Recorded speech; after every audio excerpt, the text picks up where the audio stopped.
Evening, ladies and gentlemen, and welcome to Wall of Power TV. I'm your host, Paul Metza. I couldn't be more delighted to have as my guest University of Minnesota Law Professor Richard Painter, who is running to become the next senator on the DFL ticket from the great state of Minnesota. From February 2005 to July 2007, he was associate counsel to President George W. Bush in the White House counsel's office, serving as the chief ethics lawyer. He is a board member and vice chair of Citizens for Responsibility and Ethics in Washington, as well as a founding board member of Take Back Our Republic, a campaign finance reform organization. Without any further ado, a man that might be the next senator from the great state of Minnesota, Professor Richard Painter. Richard, thanks for being here today. Thank you very much, Paul. I can't turn on the TV and not see you on MSNBC or CNN or the variety of other nationally syndicated television shows you've been on. So I want to thank you for being here on Wall of Power TV, broadcasting on Studio 6, MCN 6, right out of Northeast Minneapolis. Thank you for having me. We're honored to have you. I've been following you now for, a year and a half, couple of years. Your message resonates with so much of my core beliefs. As you know, politicians are known for speaking out of both sides of their mouth. You don't do that. We're going to talk about several of the issues today, but I want to ask you, because you keep your eye on the pulse. So May 10th, we had the 3 hostages come back from North Korea, and it was the last time we saw Melania Trump. You don't think there's any truth to the rumor that she was exchanged for those hostages, do you? No, I don't think so. I'd actually rather keep Melania and exchange Donald Trump for the hostages. Of course, I'm being a bit facetious, but that's the latest thing I read when I get up this morning. I'd throw Mike Pence into the deal, too. Well, it's interesting, because we'll talk about that. Pence has really been standing in the shadows, and but I think with your belief, he's as complicit with all of what you consider, and many of us consider to be basically running this country unconstitutionally. And you're a constitutional scholar. Tell us a little bit about the young Richard, how you got interested in politics and law. Well, I grew up in central Illinois, Champaign County, Illinois, and most people down there were Republicans when I was growing up because they detested the Chicago machine run by Mayor Daley, which was racist. Mayor Daley refused to include African Americans in Chicago Democratic politics in those days, and of course corrupt. Right. And that's how I got involved in the Republican Party, because I went back to teach at the University of Illinois in the 1990s, hooked up with a lot of people who I had known growing up as a kid, and I joined the Republican Party. But the Republican Party had already started to move dramatically to the right of where I am on a whole range of issues. I had hoped to pull it back to the center, but it hasn't worked out that way. And I also learned in Illinois that both parties are equally corrupt. We had a Republican governor go to jail, Governor Ryan, and then right after him, Governor Blagojevich, a Democrat, went to jail. Indeed, we had them both serving their terms concurrently in the federal penitentiary. That's a real embarrassment, I've got to say. So I became very interested in ethics, government ethics, as well as corporate ethics. I spent a lot of time writing and giving speeches about what's going on Wall Street back in the 1990s, early 2000s. And that's how I got into the Bush White House as the ethics lawyer. My job was trying to keep Mel out of jail. I did all right on that when they'd bother to listen to me. It was not a partisan political job. Nobody sought my input on policy matters. I certainly have different views than a lot of people in the Bush administration had, but I tried to clean them out of their financial conflicts of interest and tell them not to do things like lie to a grand jury. We had no problem with that with the Vice President's Chief of Staff, Scooter Libby, who recently got a full pardon from President Trump, sending the message it's absolutely okay to lie to a grand jury in the view of President Trump. Telegraphing. Oh, yeah, absolutely. It's crazy what's going on. So I've had my issues with the Republican Party over the years. But, then along comes Donald Trump. And this is very, very different than what we've seen before. Donald Trump is committed to an authoritarian mode of governing. He has no respect for the Constitution of the United States, whether it's the First Amendment right to freedom of the press, or the right to free exercise of religion, whether it's the independent judiciary. We've had him attack a judge simply for being a Mexican American and saying that makes the judge biased. We've had him call for a travel ban, which is really a Muslim ban. We've had him take specific steps to interfere with freedom of the press. He has no respect for our Constitution, and unfortunately the Republican Party is falling in behind Donald Trump and refusing to support anyone for elected office at the federal level who will not be loyal to Donald Trump. That is not the way political parties function in a democracy. So I've said goodbye to the Republican Party, and I have entered the Democratic Farmer Labor Party primary for the United States Senate. Richard, what attracted you to the Republican Party in the first place? Well, as I said, when I was young in Central Illinois, people were Republican just because they saw that the Republican Party is useful for pushing back against the Daley machine that controlled Chicago.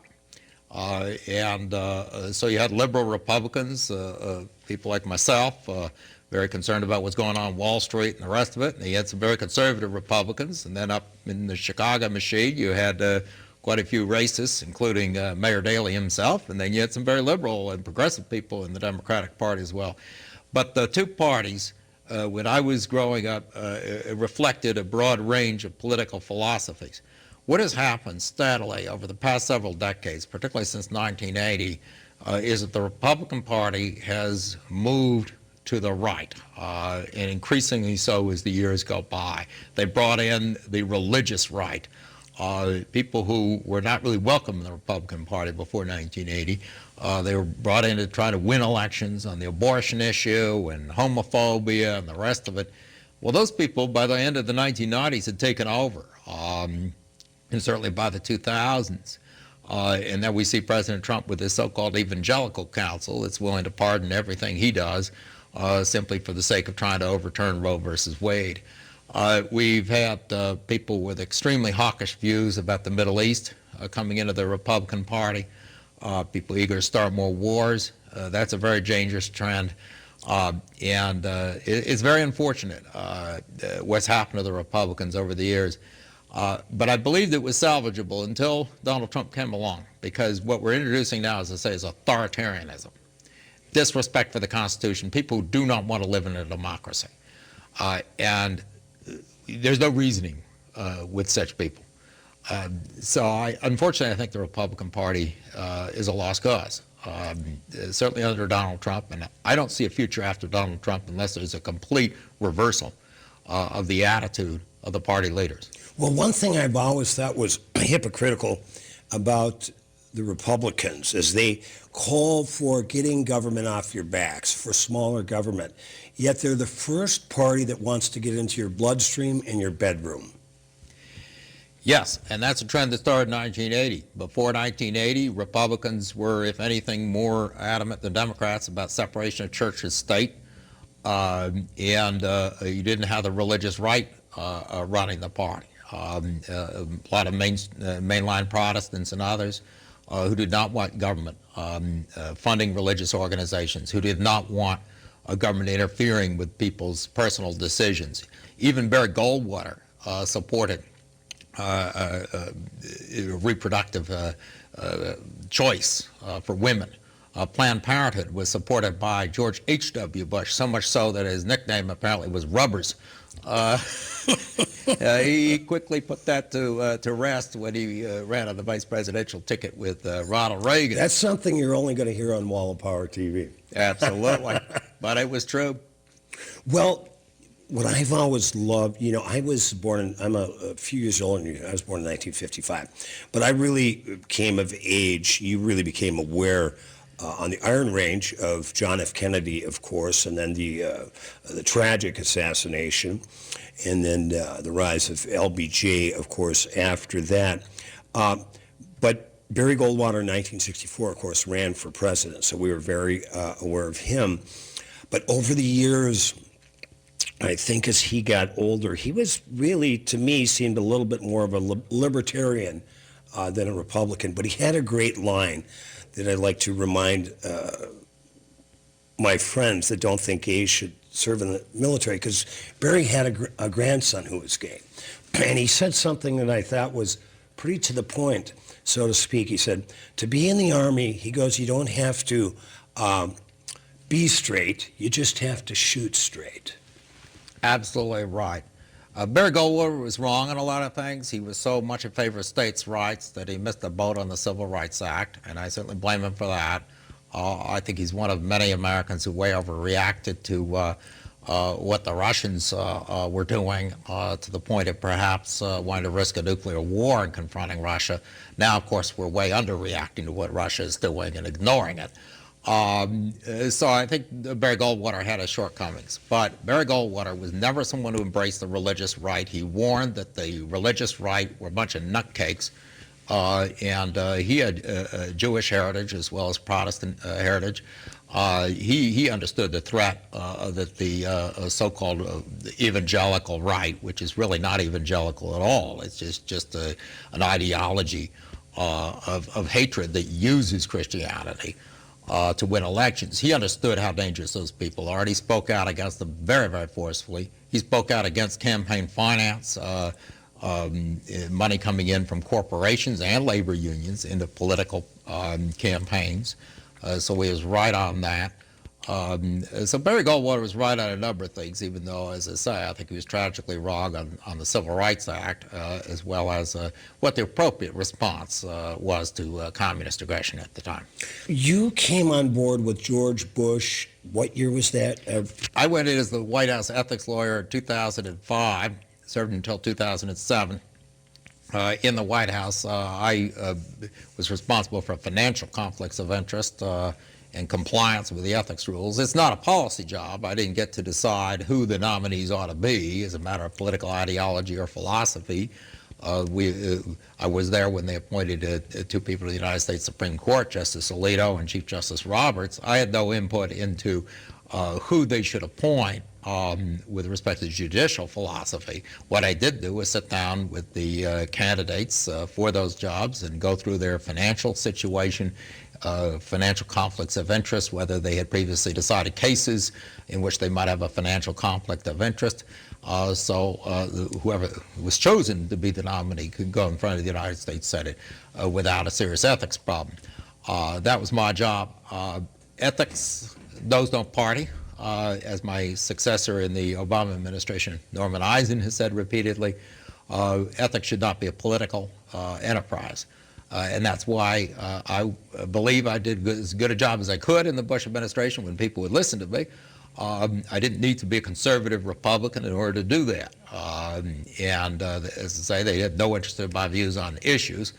But when I said there was a conflict of interest or something was illegal, when they bothered to ask me, I'd tell them, and I'd make doggone sure that they were listening to me. And you work with Norm Eisen, right, in a group? Yes. Norman Eisen was in the White House, of course, after I was, because he was with President Obama, and then he went to become the ambassador to the Czech Republic. When he came home, he worked with Citizens for Responsibility and Ethics in Washington in a volunteer capacity. He was over at the Brookings Institution. He asked me to come board at Citizens for Responsibility and Ethics in Washington, CREW is our name, as the vice chair. And so we at CREW have vigorously pursued corruption in both political parties. We're a bipartisan group, but President Donald Trump has given us a lot of extra work to do, including bringing a lawsuit against him for his violation of the United States Constitution by receiving payments, profits and benefits from foreign governments. So I've worked with Norman Eisen on that and a number of other things. And yes, with Trump in office, CREW has had to work overtime. More with our guest Richard Painter after these messages.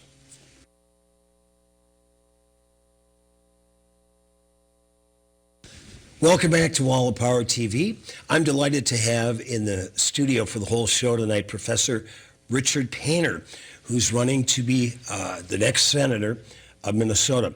Richard, when did you end up back in Minnesota? I know you're a professor at the University of Minnesota.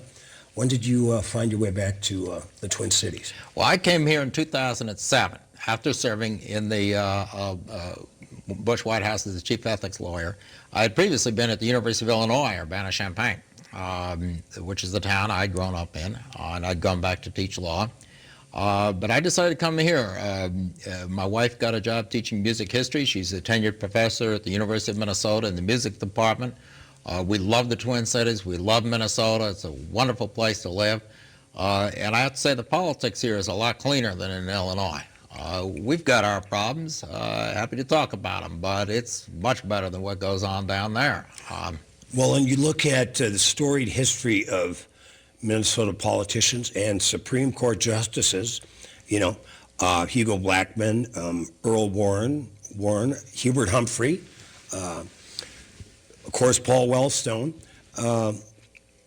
Did you ever get a chance to meet Wellstone over the years? You're both professors running for Senate. Unfortunately, I never did. He was killed shortly after I had arrived, and I was not involved in politics very much when I was getting involved in teaching, getting back into teaching at the University of Minnesota. And Paul Wellstone was a great loss to the state of Minnesota. I was recently in Memphis with two good friends of mine staying for the weekend, and I have other friends around the country that are very politically inclined like myself. And your national profile and the support you have nationally, at least in my circle of friends, is very powerful. And I hope this translates to the land of 10,000 lakes. How do you feel it's going in Minnesota for the Senate race right now? So far, so good. I want to talk to people about issues. And there are going to be a lot of issues I agree with Senator Smith on. There are going to be some we disagree. We're also going to have somewhat different priorities. I, for example, want to make sure that we get Trump and Pence out of there as soon as possible. I think they're a threat to our democracy. And so I think the Senate needs to prioritize an investigation along the lines of what was done with Watergate back when I was a child, and I still remember watching those hearings when I was growing up in central Illinois. We're well past the point with both Trump and Pence where there ought to be an investigation by the House and Senate, but they're not doing diddly squat right now other than making up spy stories from the time during the Obama administration or going through Hillary's email. So that's a top priority for me. We need to have a debate. I would like to have a debate with Senator Smith, and I believe I'll prevail, and if I do prevail in the election, a debate with Karin Housley, who will be the Republican nominee. What are our priorities in the United States Senate?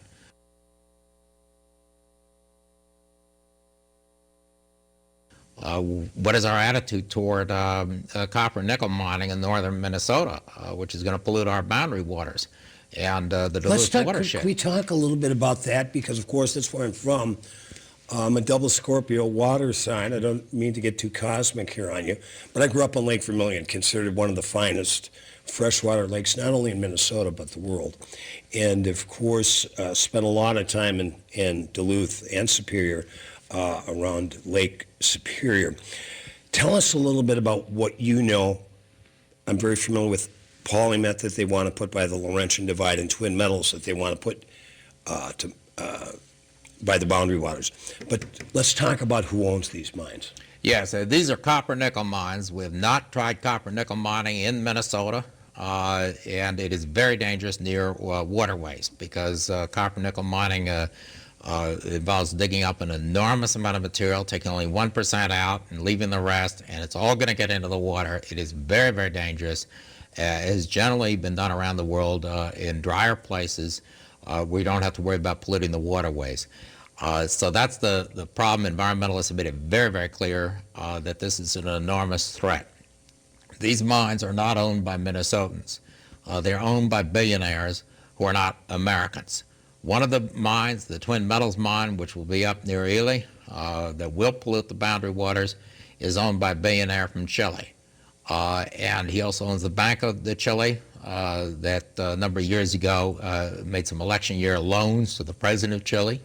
He is now running around Washington, D.C., giving money to various think tanks. I ran into him at a speech I gave at the Brookings Institution, and he'd given them a lot of money He's one of the big donors, and he's very interested in talking to me because I'm from Minnesota. He wants to open up the copper and nickel mine.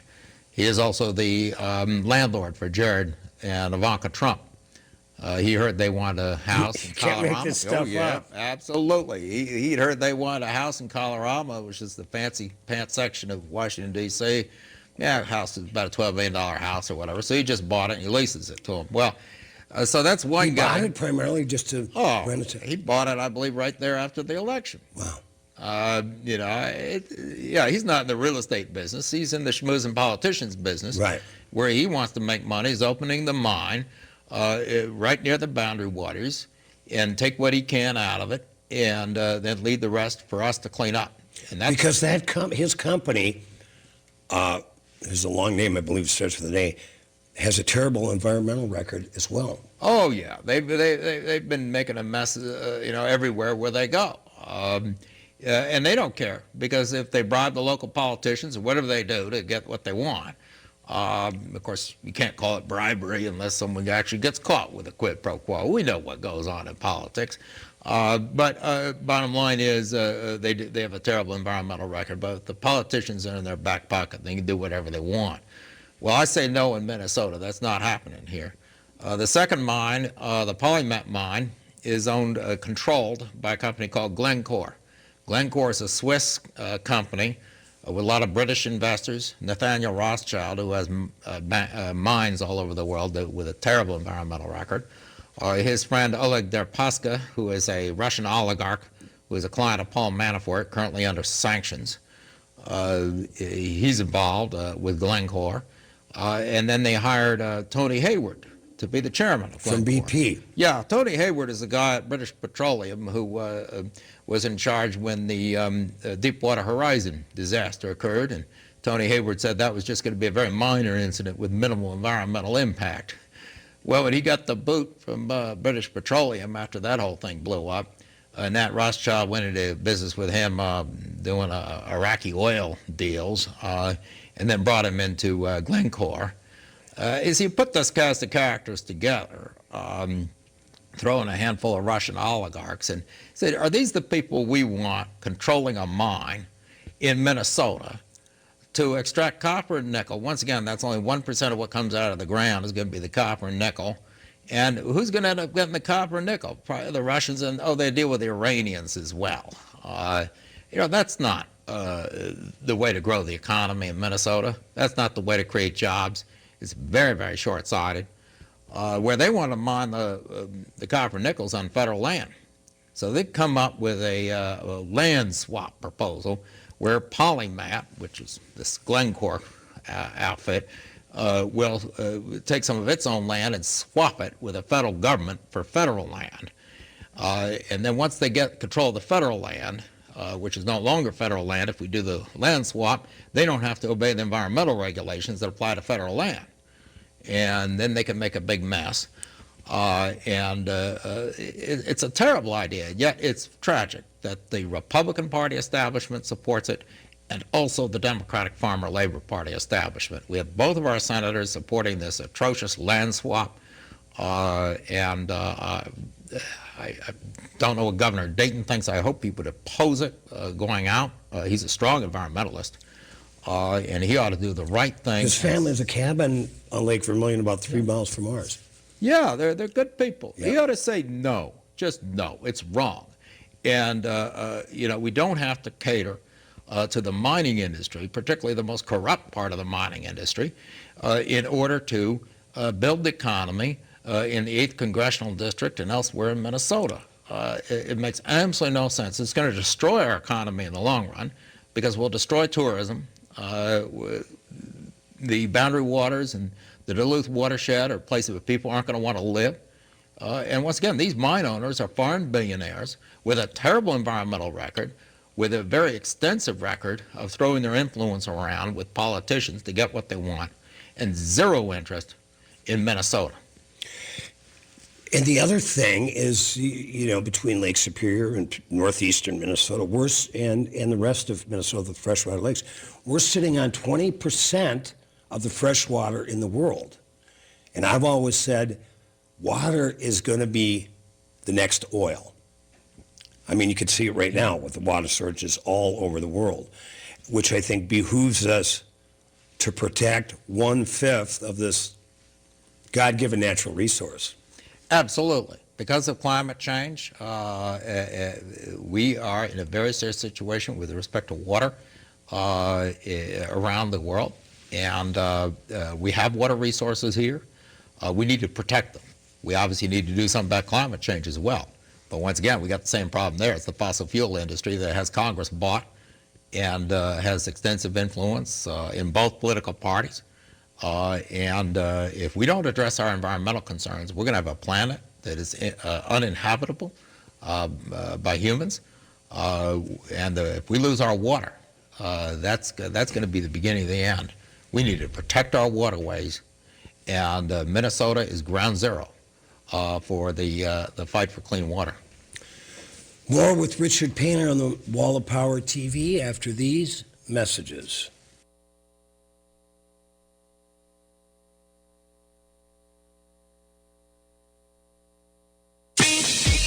The #1 source of the Twin Cities gay scene is all digital. Follow Twin Cities Gay Scene on Facebook and Twitter. Sign up for the Scene Shot email blast for weekly updates and chances to win great prizes. No app is needed to view the bi-weekly web editions of Scene. It's GLBTQ media for the mobile generation. Find it all at TwinCitiesGayScene.com. That's TwinCitiesGayScene.com. Brending Electrolysis on Grand Avenue in St. Paul has been a leader in permanent hair removal for people of all skin types and backgrounds for over 30 years, celebrating diversity and priding themselves on finding the right treatment plan for each client's individual needs, regardless of race or gender. Services include electrolysis, body waxing, facials, microneedling, and permanent makeup. Book your 60-minute complimentary consultation, including a 15-minute treatment today for beautiful, lasting results. Visit BrendingElectrolysis.com.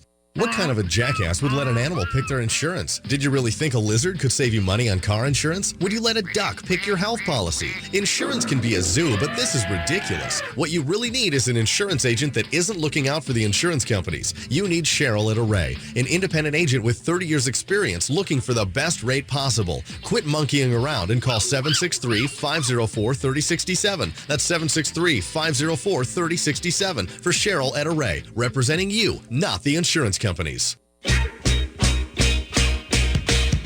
I'm Richard R.J. Eskow, and this week on the Zero Hour, we'll be discussing political corruption, Wall Street shenanigans, our corporate overlords, digital dystopia, and maybe throw in a surprise or two as well. All this and more on the Zero Hour every Sunday night from 9 until midnight on AM 950, the progressive voice of Minnesota. Summer is the season to clean. For roof, siding, garage floors, decks, and more, Blue Sky Services can help you out. Anything that can be power washed, Blue Skies can safely soft wash. A power washing alternative that doesn't damage your home.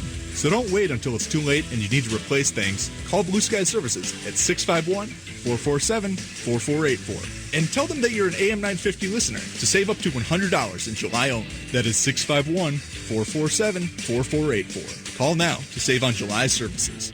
Turn to Auto Technical with your vehicle donation. Even though Auto Technical is a small nonprofit, we have helped more families with transportation than any organization in Minnesota. Since '94, we have reconditioned donated vehicles so they have a higher tax benefit. Call Richard at 612-919-5526, 612-919-5526, or autotech.org. Only in the forest can you see this. But nothing beats the moment you see that. Cool! That's your child's eyes opening up to a world of possibilities. There are some moments only the forest can inspire. Find yours at discovertheforest.org. Learn about forests near you and discover cool things to do when you go. And you might just see this. Visit discovertheforest.org. Brought to you by the U.S. Forest Service and the Ad Council. I'm Richard R.J. Eskow, and this week on the Zero Hour, we'll be discussing political corruption, Wall Street shenanigans, our corporate overlords, digital dystopia, and maybe throw in a surprise or two as well. All this and more on the Zero Hour every Sunday night from 9 until midnight on AM 950, the progressive voice of Minnesota.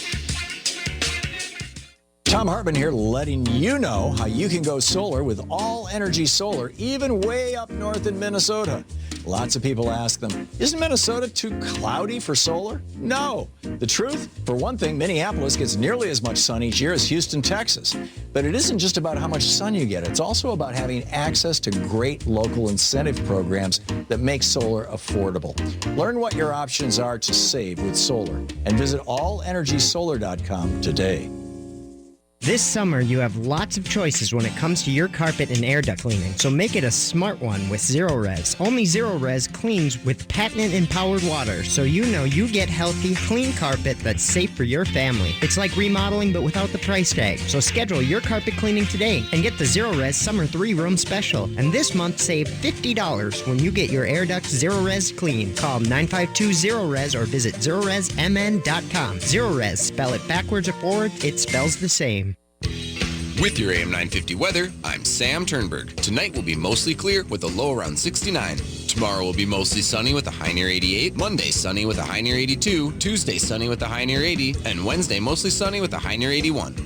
Woodland Stoves and Fireplaces offers indoor and outdoor stoves and fireplaces. Great for warming yourself by a fire or cooking in a beautiful wood-burning oven. For their award-winning installations, visit them at 2901 Franklin Avenue East in Minneapolis or at woodlandstoves.com.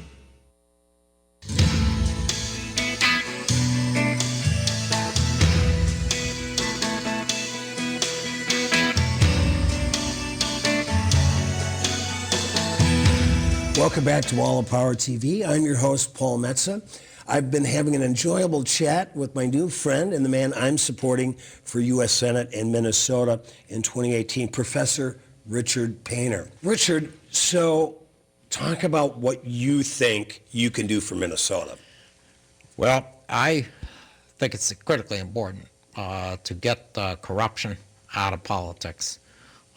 We have a serious problem with Donald Trump and Mike Pence, and I want to get rid of them, and I'm going to do everything I can to make sure that this administration is investigated by the United States Senate Judiciary Committee and other committees of the Senate. That's critically important. But we also need to focus on the influence of money in politics. That's what got us into this situation, because voters of both political parties are fed up with the political action committees, the super PACs, the dark money organizations that permeate our political system. And that's why I will not take any money from political action committees. Zero. None. Not welcome in my campaign. Other people running the Democratic primary for Senate, the United States House of Representatives, are taking money from PACs. I just won't take it. I want this system fixed. And until it's fixed, I'm not going to participate in the most corrupt parts of this system. PACs, super PACs, dark money organizations.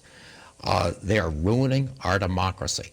The dark money organizations, many of them may very well be funded from outside the United States. We have no idea where the money is coming from into organizations such as Citizens United, the group that won the Supreme Court case back in 2009.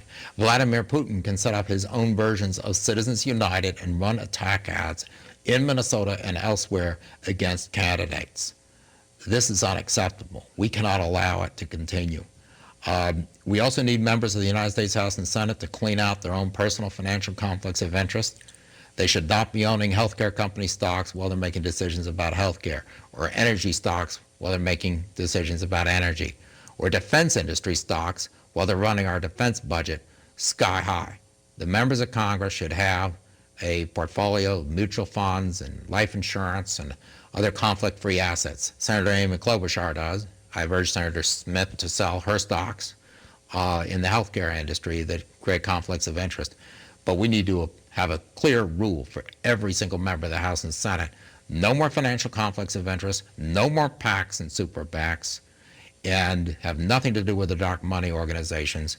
We need a Supreme Court that's going to reverse Citizens United, or have a constitutional amendment that's going to reverse Citizens United. That is unacceptable to allow corporations many of which may be foreign corporations, to corrupt our government. Well, now there's, we're hearing news that the NRA has been getting money from Russia. Oh, yes. I'm sure Vladimir Putin is very happy to see as many school shootings in the United States as possible. But yet they don't allow gun ownership in Russia. Of course not, because he's going to have law and order in Russia, while he wants the United States to disintegrate. He's going to support racial hatred in the United States in groups like the Ku Klux Klan and the alt-right that started the ruckus down in Charlottesville. Just as the Russians supported the Communist Party and others who were trying to start a ruckus in the United States in an earlier era. The agenda in Russia for a century has been to destabilize Western democracies. Most of the time they did that from the left wing of the political spectrum. They got some traction over in Europe doing that, but very little in the United States. We blew the so-called communist threat way out of proportion in the McCarthy era. But the left wing has never had very much power in the United States. But the right wing is extremely dangerous here. And once Vladimir Putin discovered the alt-right, Breitbart News, the Ku Klux Klan, the inherent racism of many in the right wing, it was a field day. And he put himself in a position where he could very well have chosen the President of the United States. There's a related issue there. Before I want to talk to you about single-payer health care, is, northern Minnesota especially, well, really all over Minnesota, but northern Minnesota, there's a lot of hunters. So what is your position on guns, ownership, registration, and AR-15s?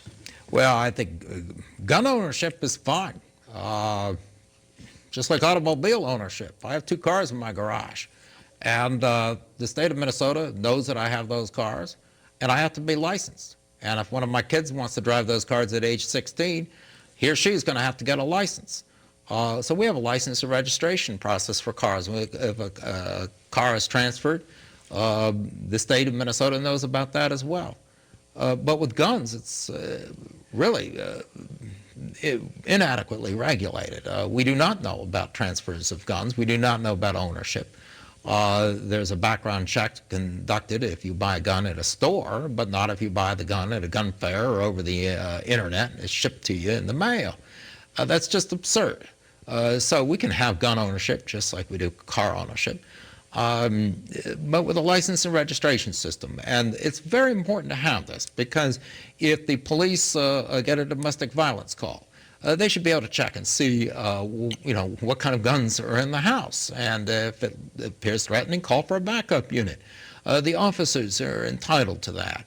If a child, a teenager, is getting in trouble in school and appears to be emotionally distraught, having serious problems or problems with the law enforcement ought to be able to check and see if there's a firearm in the house, particularly if it's a semi-automatic weapon, and go and talk with the parents about securing the weapon and getting help for the child rather than having the child shoot up the school, as we've seen tragically has happened in too many instances.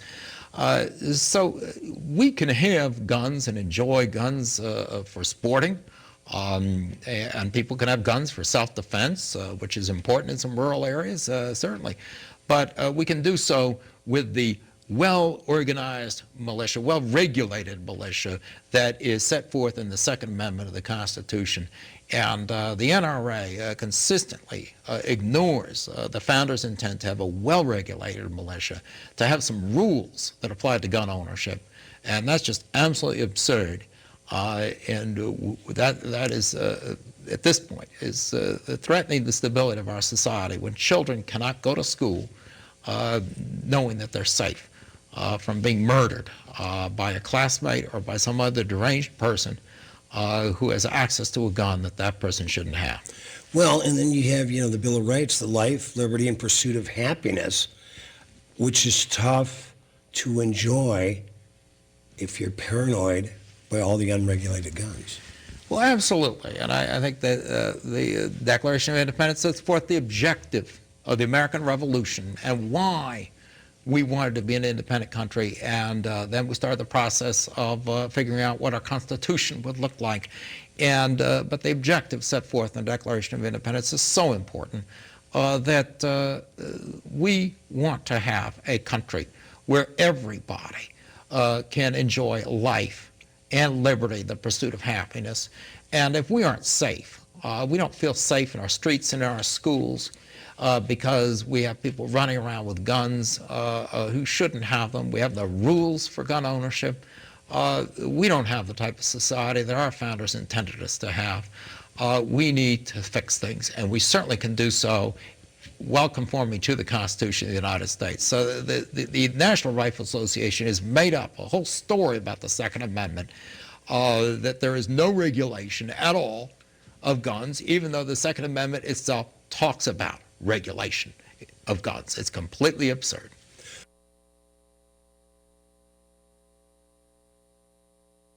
Single-payer health care. Tell us about that.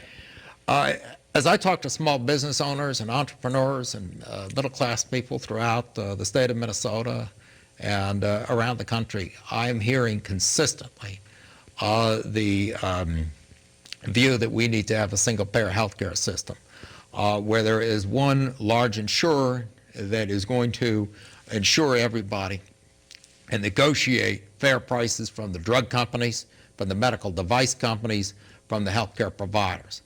What we've got right now is lots of different insurance companies that are sending a lot of money to their shareholders and to their executive officers. What do the insurance companies do? They push a lot of paper around. Our money goes into the insurance company, and then they pay out for healthcare providers and for drugs. Lots of money being taken off the top for profits for the shareholders in compensation for the executive officers. What do we get for that? Very little, because insurance companies do not negotiate down the drug prices very effectively or the medical device prices that are driving up the cost of health care. So you can have the same drug selling in the United States for 2 or 3 times what it would cost in Europe or in Canada. You can have medical devices costing much more for American hospitals than they do abroad, because nobody has the negotiating power to sit down with Medtronic or any other company and say, look, this is what we're going to pay. End of discussion. That's what Canada does, that's what Germany does, or Great Britain, but no, not the United States. I was doing a little research on you, and I saw an interview and explained this because I think you nailed it on the head. Everybody says this is a socialist idea. It's actually really good. Single payer is good for capitalism. Well, absolutely, yes. And I'm not talking about going all the way Great Britain did and having the doctors and the hospitals work for the government. I'm focusing on the insurance piece here. If the insurer is a governmental entity or a quasi-governmental entity with the negotiating power to get down the prices of drugs to reasonable levels, so we pay the same thing people do in Canada and Germany, the same thing with the medical device companies, we're going to save an enormous amount of money. Second, healthcare should not be tied to your job, your place of employment. The United States is alone among industrialized nations in saying that the employer is responsible for finding you a health plan and then paying for part of it or taking it out of your salary. What that means is that your health care is tied up with your job. So if you want to leave a boring job in a major company and start your own company, be an entrepreneur, you can't do that without losing your health insurance. You have to go out into the private market and purchase insurance at enormous expense or go without insurance. So you're tied down to your job. We call that job lock. And then if you go out and start a new company, if you're a small business, when you hire people, you have to worry about getting insurance for them. And you've got to pay a lot more than the government pays or the big companies pay. The government, of course, has single payer. So they have the negotiating power that goes along with single payer. The big companies at least get a cut rate on the insurance that they get from the major insurance companies for their employees. The entrepreneur, the small business owner, is very much disadvantaged. So what we have is 1/7 of our economy is healthcare. We're spending a huge amount. Many Americans are without health insurance, are without adequate health care. So we aren't even doing a good job on health care in the United States, and it's dragging down the other 6/7 of our economy and dragging down entrepreneurship. Health care, as we are currently administering our system, is destroying entrepreneurship, destroying capitalism. And so I can't see how anybody could say they are a pro-business candidate for public office and not endorse single-payer health care or something very similar to it. Because if we keep on going the way we're going, the United States is going to consistently fall behind other countries that have a much more rational system for providing health care. What's your positions on medical cannabis, medical marijuana, legalization of marijuana, hemp? That's none of the federal government's business. I think Jeff Sessions, the Attorney General, has better things to do than sticking his nose into marijuana laws. The federal government needs to get out of the debate over marijuana. And the states, that is an area where the states have the right and the responsibility to take over and make decisions. If a state is comfortable with the law enforcement with respect to driving under the influence of cannabis, and they feel they can protect the public from dangerous drivers and other risks associated with cannabis, there are a lot of advantages to legalization. But that's a decision that should be made at the state level. Colorado, California, many states have chosen to legalize marijuana, and I believe other states are going to as well. And the federal government needs to stay out and mind its own business.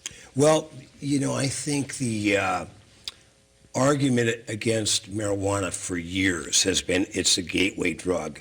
This whole idea of the gateway drug that it's going to lead to harder drugs, I believe it's the exact opposite. I think it's a gateway back.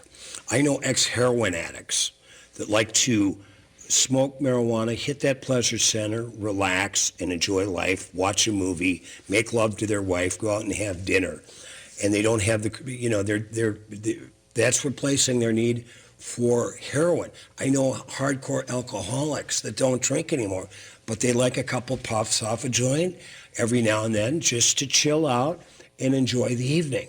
And when you look at whether it's the opioid addiction, how effective medical marijuana is for pain and for just getting back to life, liberty, and the pursuit of happiness. You know, Bill Maher says, the government shouldn't be in control of my brain, you know, or my happiness. So that's my 2 cents on marijuana. Well, yes. To the extent marijuana has been a gateway drug, it's because we criminalized marijuana. So we criminalize marijuana. You got to go to someone to buy marijuana who is engaged in criminal activity of selling the marijuana. Well, that person is likely to also be selling other drugs or know people are selling other drugs. So it's an gateway into the illegal distribution of drugs. It can range from marijuana to heroin to LSD. The best way to make sure that marijuana is not a gateway drug is to legalize marijuana and then put it in the category of alcohol and a regulated drug, and alcohol is a drug too, and it's regulated, and to have a means for testing drivers to make sure drivers are not under the influence and have strict laws there. But if we move marijuana over to the category that we have for alcohol and leave it to the states, as the Constitution leaves the alcohol question to the states, then those states that choose to legalize marijuana will not have to deal with the gateway drug problem because the marijuana will be sold in reputable stores that are regulated, while the drug dealers are dealing the rest of the stuff. Or just be able to plant it in your backyard next to the cucumbers and tomatoes. Well, yes, and that's what people do. It does come from the earth. We've got to make a decision. What should government be regulating, and what should government not be doing? And you know, we need small government in many respects. Government should not be regulating who you marry, or whether or not a woman has an abortion, or what we do at the end of life. The decisions are made at the end of life. About physician-assisted suicide or anything else. And government certainly shouldn't be regulating drugs such as alcohol. And if we can figure out a way to, as I say, to detect marijuana and drugs in the bloodstream for drivers, which I think we can, government shouldn't be in the business of regulating marijuana. Government needs to focus on the destruction of our environment. Government needs to focus on the distribution of wealth and on health care. There are certainly priorities for government, but we don't need government sticking its nose where it doesn't belong. And I also want to emphasize the war on drugs has been extremely expensive, and we have a very high incarceration rate, disproportionately African Americans who are tied up in our justice system over drugs. And that makes drug offenses a gateway to additional crimes and to creating more hardened criminals in our justice system. And broken families. And broken families, because people are put into the justice system through drug crimes, which makes absolutely no sense. So even if a drug is illegal, such as heroin, and there are other drugs that we may want to continue to treat as being illegal, we should focus on treatment and getting people off of addiction, and focus on it as a public health problem. The same with the opiate crisis, rather than an excuse for yet more incarceration and creating yet more hardened criminals through a criminal justice system. Once again, all the evidence is showing is very discriminatory with respect to African Americans and other minority populations, which suffer a much higher incarceration rate. And we can find more about Professor Richard Painter, my guest this evening, at your website, which is what, Professor? PainterMinnesota.com. Okay.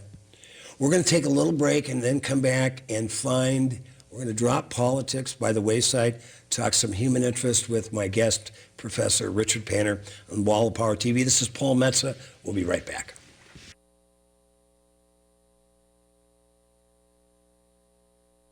Welcome back to Wall of Power TV. My guest for the whole show tonight, my new friend, Professor Richard Painter, who's running for Senate in 2018 here in Minnesota.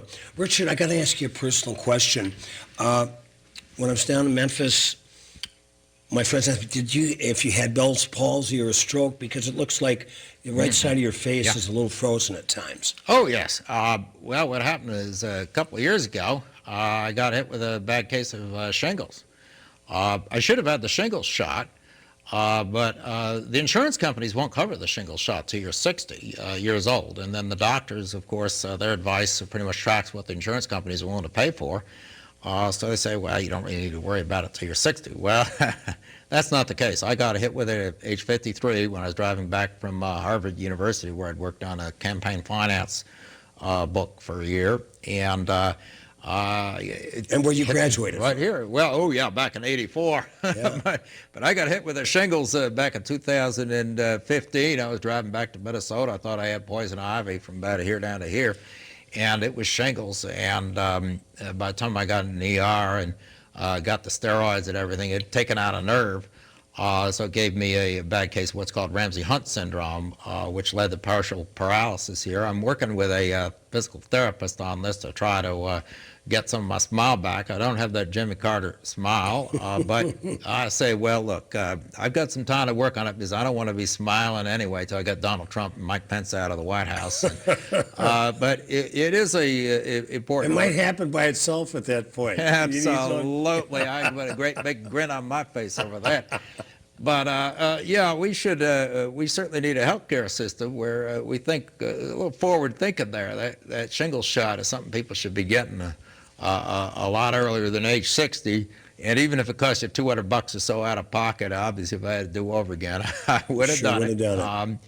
And so that's the situation there. But no, it's not a stroke or anything else. And the right wingers are going on the blogosphere saying that something terrible must have happened to my brain. Because I don't support Donald Trump. Well, that's just not the case.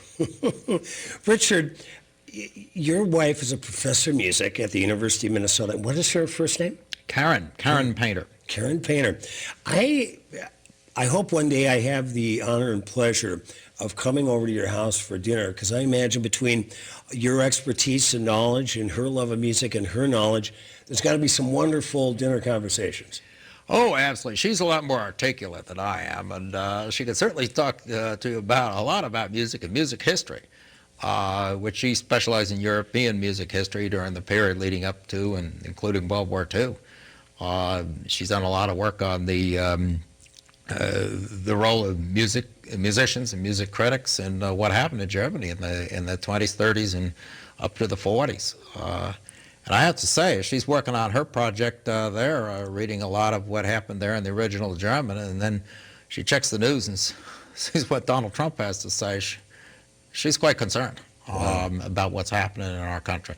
And she shares a lot of my concerns and has a perspective on it that many of us do not. And how many kids do you have? We got 3 kids.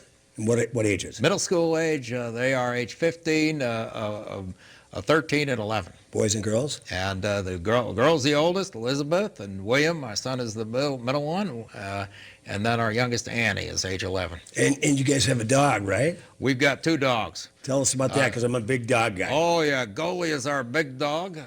He's got a police record, I think, in 3 states. So he got loose in Mendota Heights. I think he got picked up, and he got loose in State College, Pennsylvania, when I was on my way Can't driving. keep a good dog down. Yeah, driving to Harvard for that 1-year gig. And then I think he got loose once or twice in Massachusetts. Have you been on Fox News yet? Oh, yes. I was on Fox a couple of times. Yeah, they don't have any news.